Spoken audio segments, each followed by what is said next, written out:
Everyone, बेटा देखो अभी हमने फाइनेंशियल स्टेटमेंट्स की बात की पिछली वीडियो में। इस वीडियो में हम बात करते हैं फाइनेंशियल स्टेटमेंट एनालिसिस की, जो हमारी एनालिसिस वाली बुक का सेकंड चैप्टर है। इसमें बच्चे सबसे पहला जो टॉपिक हमारे पास आता है, टूल्स और techniques of financial statement analysis. अगर हम फाइनेंशियल स्टेटमेंट्स की बात करते हैं तो हमने लास्ट वीडियो में देखा था 4 फाइनेंशियल स्टेटमेंट्स होती हैं बच्चे हमारे पास: balance sheet, statement of profit and loss, notes to accounts and cash flow statement. अब हम बात करेंगे बच्चे टूल्स और techniques of financial statement analysis. उन फाइनेंशियल स्टेटमेंट्स को जिनकी हमने बात करी उनको एनालाइज करने के लिए हमारे पास कौन कौन से टूल्स हैं। ठीक है बच्चे, सबसे पहले आता है हमारे पास कंपैरेटिव स्टेटमेंट।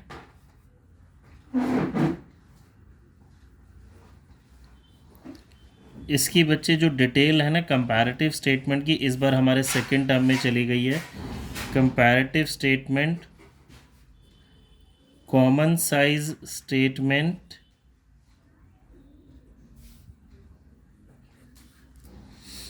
Ratio analysis.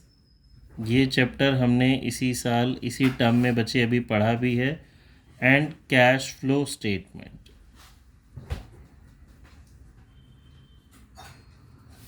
ठीक है, ये हमारा मैं आपको बता देता हूँ। इस बारी जो है ये सेकंड टर्म में इसकी डिटेल है, इसकी डिटेल भी सेकंड टर्म में है। ये अभी हमने रेशो फर्स्ट टर्म में पढ़ा है। अब थोड़ा थोड़ा सा हम इनके बारे में बात करते हैं। बच्चे कंपैरेटिव स्टेटमेंट क्या होती है? एज दी नेम सजेस्ट, इसमें आप क्या करते हैं बच्चे, दो डिफरेंट ईयर्स के डाटा को कंपेयर करते हैं। कंपैरेटिव स्टेटमेंट में क्या होता है, दो डिफरेंट ईयर्स के डाटा को हम क्या करते हैं बच्चे, कंपेयर करते हैं। इसमें कॉमन साइज में एक ही साल के कंपनी के एक डाटा को हम उसका साइज़ निकालते हैं, बेसिकली एसेट्स का साइज़ या लायबिलिटीज़ का साइज़। जैसे कि पाई डायग्राम होता है ना हमारा, कि टोटल एसेट्स अगर हमारी 1000 रुपीज़ की हैं तो उसके अंदर फिक्स एसेट्स की कितनी परसेंटेज है, करंट एसेट्स की कितनी परसेंटेज है, वो कॉमन साइज स्टेटमेंट होती है। रेशियो एनालिसिस अभी हमने पढ़ाई है, ये अर्थमेटिकल एक्सप्रेशन होता है। कैश फ्लो स्टेटमेंट कैश के इनफ्लोज और आउटफ्लोज की एक स्टेटमेंट होती है। ठीक है जी, अब हम इसकी थोड़ी सी डिटेल में बात करते हैं। हमारे पास इसमें से कुछ क्वेश्चंस एग्ज़ाम में पूछे जाते हैं जो कि बच्चों को अक्सर नहीं पता होते, कंपैरेटिव और कॉमन साइज स्टेटमेंट के रिगार्डिंग, जो कि हमें एमसीक्यूज़ में पूछे जाते हैं। बच्चे जो कंपैरेटिव स्टेटमेंट होती है ना, ये हॉरिजॉन्टली बनती है। हॉरिजॉन्टल इसको भी बोलते हैं, हॉरिजॉन्टल एनालिसिस। ठीक है जी, इसका एक और नाम होता है बच्चे डायनामिक एनालिसिस। ये हमें याद रखना है, इसमें से बड़े सारे हमारे पास एमसीक्यू यहाँ से पूछे जाएंगे। Time series analysis. ठीक है, क्योंकि इन रिस्पेक्ट टू टाइम होता है। कंपैरेटिव क्या है, देखिए इन रिस्पेक्ट टू टाइम हो गया ना, आप इस साल के डाटा को अपनी कंपनी के नेक्स्ट ईयर के डाटा से या लास्ट ईयर के डाटा से कंपेयर कर रहे हैं। ठीक है जी, ये बच्चे ट्रेंड एनालिसिस बनाने में भी हमारी हेल्प करता है, ये याद रहेंगे। हॉरिजॉन्टली बनता है ये, इसको dynamic analysis, time series analysis और ट्रेंड एनालिसिस भी बोला जाता है। कॉमन साइज जो हमारा एनालिसिस होता है बच्चे, कॉमन साइज जो स्टेटमेंट होती है वो वर्टिकल बनती है, इसे स्टैटिक एनालिसिस भी बोलते हैं। एंड ये क्रॉस सेक्शनल एनालिसिस भी होता है, क्रॉस सेक्शनल एनालिसिस। ये छोटा सा चैप्टर है बच्चे, इसे इग्नोर कर देते हैं और इसमें से बड़े सारे क्वेश्चंस एग्जाम में पूछ लिए जाते हैं। तो बच्चे ध्यान रखना है, इसमें से आपको एग्जाम में डेफिनेटली क्वेश्चन मिलने वाला है। कंपैरेटिव स्टेटमेंट हॉरिजॉन्टली प्रिपेयर होती है हमारी, इसे dynamic analysis, time series analysis and trend analysis भी बोलते हैं। Common size statement vertical, static, cross sectional analysis. याद रहेगा बच्चे? चलिए आगे आते हैं जी। अब हम पढ़ते हैं टाइप्स ऑफ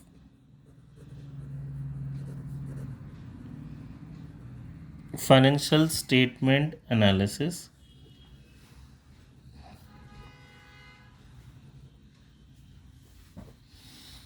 फाइनेंशियल स्टेटमेंट को एनालाइज करने के हमारे पास कितने टाइप्स हैं बच्चे? देखिए पहले हमने देखा फाइनेंशियल स्टेटमेंट्स, मैं दोबारा बता रहा हूँ, फाइनेंशियल स्टेटमेंट, कंफ्यूज नहीं होने इन सब में।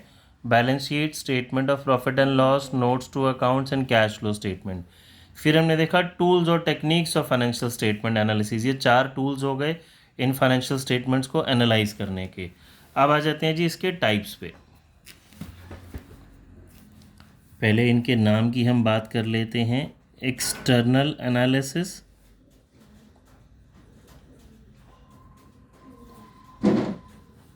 इंटरनल एनालिसिस,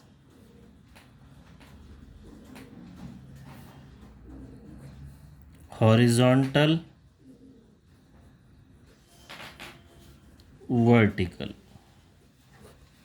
ठीक है, अब इनको डिटेल में पढ़ते हैं। बच्चे देखिए, अब हम इनको डिटेल में पढ़ते हैं। एक्सटर्नल एनालिसिस बच्चे वो बनाते हैं जिनके पास डिटेल रिकॉर्ड्स नहीं होते। इट इज़ प्रिपेयर्ड या done by those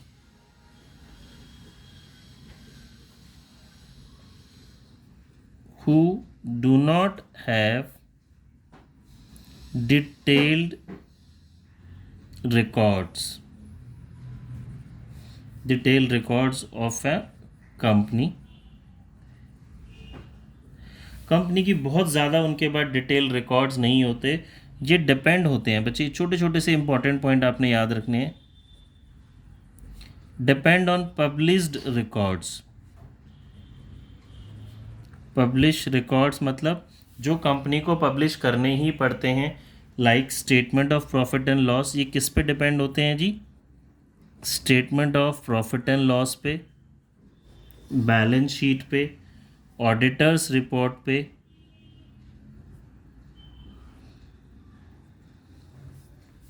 external analysis वो लोग बना रहे हैं जिनके पास डिटेल रिकॉर्ड्स कंपनी के नहीं हैं, बाहर वाले लोग।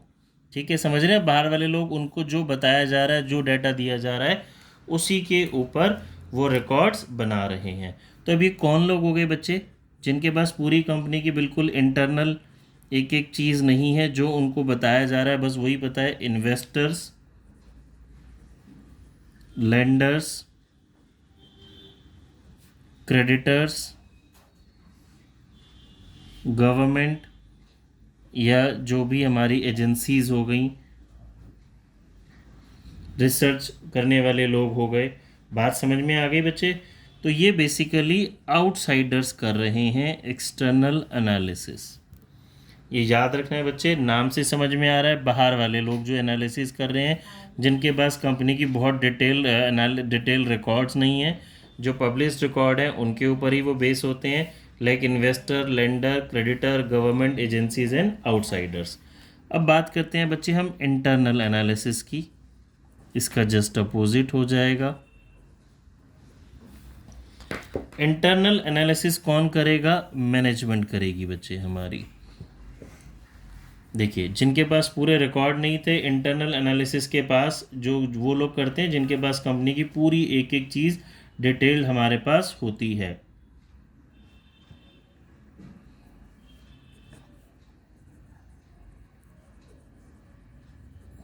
मैनेजमेंट कर रही है बच्चे। Management has access to all information of a company. उस कंपनी की सारी इंफॉर्मेशन इसके पास होगी। इंटरनल एनालिसिस कौन कर रहा है? मैनेजमेंट कर रहा है। ठीक है जी। अब क्योंकि एक एक रिकॉर्ड, एक एक चीज़, इंफॉर्मेशन मैनेजमेंट के पास है, तो ये वाली जो हमारी एनालिसिस हो गई, ये मोर डिटेल्ड एनालिसिस हो गई बच्चे। मोर detailed, extensive and more accurate analysis हो गई बच्चे। अगला है हॉरिजॉन्टल एनालिसिस। हॉरिजॉन्टल एनालिसिस को अभी हमने पहले भी पढ़ा था, टाइम सीरीज एनालिसिस भी बोलते हैं। ठीक है जी। ये हमारे लिए क्या काम आता है? अच्छा, इसका एग्जाम्पल हमने क्या पढ़ा था बच्चे? ये कौन सी हॉरिजॉन्टल एनालिसिस का एग्जाम्पल हमने क्या पढ़ा था? Comparative statement. अभी हमने बात की थी ना, comparative statement is the example of horizontal analysis. इसमें बेसिकली क्या होता है, हम 2 साल के डाटा को, डिफरेंट ईयर्स के डाटा को कंपेयर करते हैं और एक बेस ईयर लेके। ये बच्चे यूज़फुल होता है, it is useful for trend analysis. ये हमें इसकी एग्जांपल याद रखना है। ठीक है जी। फिर आ जाते हैं बच्चे वर्टिकल एनालिसिस पे। अच्छा, हॉरिजॉन्टल के लिए एक और बात, हाँ ये मैं सोच रहा था, डायनामिक एनालिसिस भी बोलते हैं इसको। फिर बच्चे वर्टिकल पे आ जाते हैं।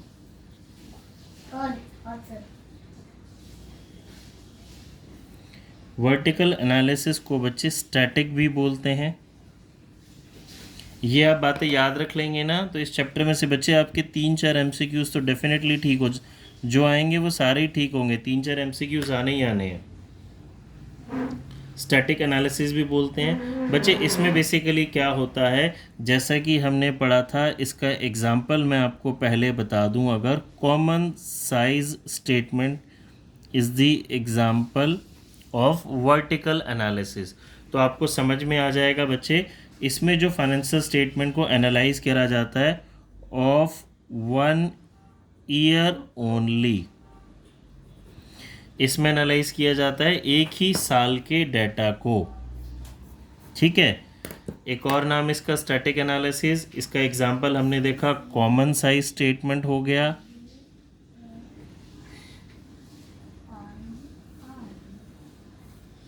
और बच्चे, हाँ जी चलिए, इसकी इतनी बातें हमें याद रखनी है बच्चे। जो हमने रेशो चैप्टर पढ़ रहे हैं ना, पढ़ेंगे रेशो एनालिसिस, वो भी इसी का एग्जाम्पल है। Ratio analysis of the financial statement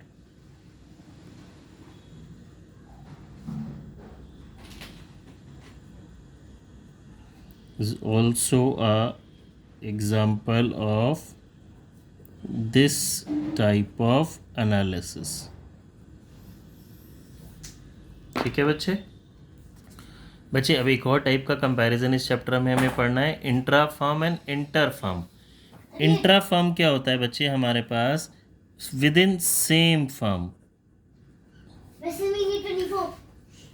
intra school comparison होता है ना बच्चे।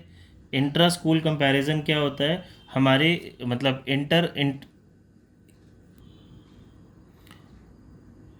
बच्चे देखिए, इंट्रा फर्म क्या होता है, विद इन सेम फर्म। जैसे स्कूल में कंपटीशन होता है ना बच्चे, एक हमारे ही जैसे 12th क्लास का एक सेक्शन से दूसरे सेक्शन के साथ, तो ये क्या हो गया बच्चे, intra firm. With in the school हो गया, स्कूल के अंदर ही एक क्लास का दूसरी क्लास से। और इंटर फर्म क्या हो गया, विद इन 2 फर्म्स, मतलब 2 बिजनेसेस का। ABC लिमिटेड का कंपैरिजन हो रहा है XYZ लिमिटेड से। ठीक है। यहाँ पे क्या हो गया, ABC लिमिटेड का कंपैरिजन हो रहा है ABC लिमिटेड से ही, लेट्स से 2020 का 2021 के रिजल्ट से। ठीक है बच्चे। इंट्रा फर्म कंपैरिजन को अगेन एक बात हम बोलेंगे, टाइम सीरीज़ भी बोलते हैं। टाइम सीरीज़ एनालिसिस आप ध्यान से देखें, क्योंकि टाइम के ऊपर बेस है ना, ये एग्ज़ाम में आपसे बच्चे पूछे जाने वाले हैं। बार बार मैं कह रहा हूँ, इनको बड़े ध्यान से समझ लीजिए। इसे ट्रेंड एनालिसिस भी बोलते हैं। और जब हम इंटर फर्म के ऊपर आते हैं, तो ये बच्चे मेरा क्या हो गया, क्रॉस सेक्शनल एनालिसिस। ये क्या हो गया बच्चे, मेरा क्रॉस सेक्शनल एनालिसिस। बच्चे देखिए, इस चैप्टर का एक छोटा सा टॉपिक और है जो एग्जाम में पूछा जाता है, ये मैं आपको फटाफट से बुक से समझा देता हूँ। Parties interested in financial statement analysis. बच्चे इसमें से भी एक आध क्वेश्चन एग्जाम में डेफिनेटली पूछा जाता है। कौन कौन सी पार्टीज इंटरेस्टेड होती हैं बच्चे, मैनेजमेंट इंटरेस्टेड होगी क्योंकि उसको डिसीजन मेकिंग करनी है, न्यू बिजनेस के अकॉर्डिंग पॉलिसीज़ फ्रेम करनी है। देन आ जाते हैं जी एम्प्लॉयज़। एम्प्लॉयज़ क्यों इंटरेस्टेड होंगे बच्चे, अपनी सैलरी हाइक के लिए, वेजेस के लिए, क्योंकि अगर बिज़नेस प्रॉफिटेबल होगा, बिज़नेस इंटरेस्ट ग्रो करेगा, तो दे विल आस्क फॉर कि हमारी सैलरी बढ़ाइए, वेजेस बढ़ाइए, बेटर बोनसेस के लिए। शेयर होल्डर्स बच्चे वो लोग होते हैं जिन्होंने कंपनी में अपना पैसा इन्वेस्ट किया है, तो वो इंटरेस्टेड होंगे कंपनी की प्रॉफिटेबिलिटी में and in safety of their investments. Potential investor का मतलब होता है वो लोग जो कंपनी में पैसा इन्वेस्ट करना चाहते हैं, जिन्होंने अभी इन्वेस्ट नहीं करा है, जो इन्वेस्ट करना चाहते हैं। तो पोटेंशियल इन्वेस्टर्स इंटरेस्टेड होते हैं बच्चे प्रेजेंट प्रॉफिटेबिलिटी में as well as in future prospect, कि जो वो पैसा इन्वेस्ट करेंगे वो कंपनी में प्रॉफिटेबल होगा, सेफ होगा या नहीं होगा। सप्लायर और क्रेडिटर्स, जिनसे हम सामान बच्चे क्रेडिट पर लेते हैं, तो ये इंटरेस्टेड होते हैं, मेन पॉइंट आपको याद रखना है, शॉर्ट टर्म सॉल्वेंसी में। बैंकर एंड लेंडर्स, जिनसे हम पैसा बोरो करते हैं, तो ये इंटरेस्टेड होते हैं बच्चे बिजनेस की long term as well as short term solvency में। ये चेक करते हैं कि हमारा जो बिजनेस है वो इंटरेस्ट को और लोन को टाइमली पे कर पाने में कैपेबल है या नहीं। रिसर्चर्स इंटरेस्टेड होते हैं बच्चे बिजनेस की प्रॉफिटेबिलिटी, ग्रोथ, फाइनेंशियल पोजीशन और बिजनेस के फ्यूचर प्रोस्पेक्ट में। टैक्स अथॉरिटीज़ मींस गवर्नमेंट भी हो गई। बिजनेस बच्चे बिजनेस अच्छा ग्रो कर रहा है, बिजनेस चल रहा है, तो जो बिजनेस है वो टैक्स पे कर रहा है, टाइमली नहीं पे कर रहा, ठीक है।